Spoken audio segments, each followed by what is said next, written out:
Ngayong araw nga ay nagkayayaan kami ni Gia na mag-blooming nga ni isa sa Nakilino at kami gutom na gutom. Habang nga ni kami nagmamani, habang nga ni ako nagmamani, si Gia naman na to, baho doon ang mukha. Kakaligo ka lang, huy. Kapag nga ni kami nasa layasan ay kami nga talaga dalawa ay nagkakasundo ni Gia na to. Ay speaking of Gia na to, ay dalaga yan, kung sino nga may gusto mag-mind dyan ay inyo na, pinaparapol na yan, bagsak presyo, piso na lang, inyo na. Hindi na kayo magsisisi dyan, matalino, mabait, running pong cum laude. Yes, pinakamataas sa demo niya. Huy. At nangani kami doon sa parisan na aming gustong kainan. Talaga naman ay sarap na sarap kami doon. At yun ay anli sabaw at marami pang pataw. Nakarating nangani kami dito sa Nakilino dahil dito nga yung parisan. Ayan sa gilid nga si Jay nakababa na. Agad-agad namin nag-order na siya. Kung nakikita nyo ay kalakihan ng mga ano dyan. Ay anong tawag dyan? Mga kaldero ba yan? Or ngani, mga menu sila. Yung mga Paris with rice at marami pang iba. Magpagpilian na lang kayo kung saan ang mas gusto nyo. At alam ko naman ay masarap lahat. Gaya niya bumibili. Ay, walang ganun. Ano ba tong tawa ko? Para akong may halak.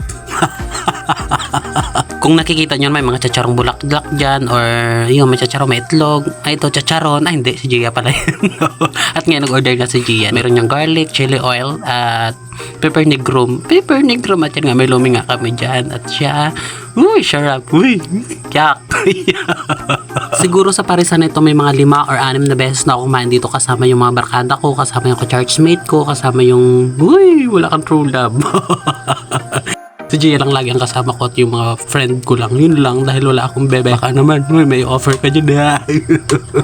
Dahil anli sabaw nga ito at nagpadagdag na naman ako at nakailang take ako dyan. Well, take. Itong parisan nga ito at located at dyan sa harap lang ng Lonagoco College of Rojas, Oriental Mindoro. Dahil mabait nga na anak si Gia ito, nag-take out na siya para sa kanyang mother. Shoutout Kente Janet. Mahal ka ng iyong anak at pinag-take out ka ng pares. Alam mo, ang pares dito dati murang-mura pero ngayon ang mahal. Siniraan. Totoo, kahit nagmahal naman sila ay sold naman talaga, nabubusog ka naman talaga. Ikaw ba anli sabaw? Ay anli sabaw nga lang, hindi ka pa mabubusog.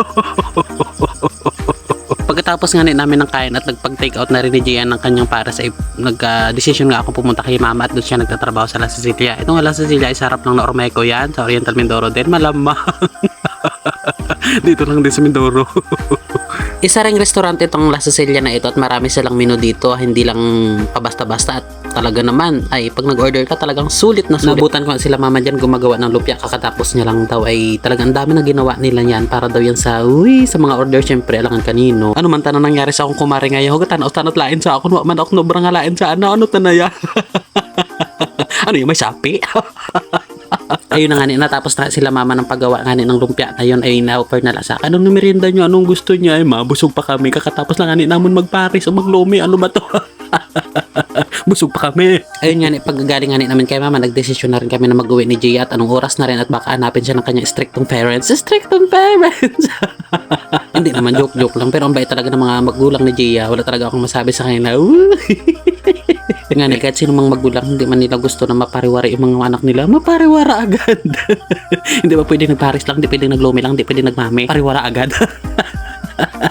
At yun na nga pauwi na nga kami at malapit na kami sa aming bahay at dadaan pa kami sa bundok, malamang bundok daan namin. Kung nakikita nyo naman kung gaano kaganda ang mga tanawin dito sa amin at yan ay bundok, mataas yan ang pinakamataas na daan dito sa amin at pauwi yan ay natasakupan yan ay ang nakikita nyo dyan ay ang Balugo, Santa Maria, Panulong, Naalin at yung sa amin at sa Kausayan, tigil nakita dyan. Ito nga at may dala kaming selfie stick, malamang magka-vlog kami, wala kaming selfie stick, wala kaming hawak, ano to? Yung mga hangag. Ay patumbo pa ho. Aray, kala mo lang sino. Piling ini negro. At pauwi na nga kami niyan. Yan pababa na kami ng bundok. Galing kami doon sa pinakamataas na part dyan sa bundok pauwi dito sa amin. At yan ay napakaganda nga at wala kami dadaan ng rough road. Yan simento. Mayaman kami. Ganun kami kayaman dito sa Mindoro. Daw uso ang kurakot ay. Sige na, tama na. Ito lang wala nang gid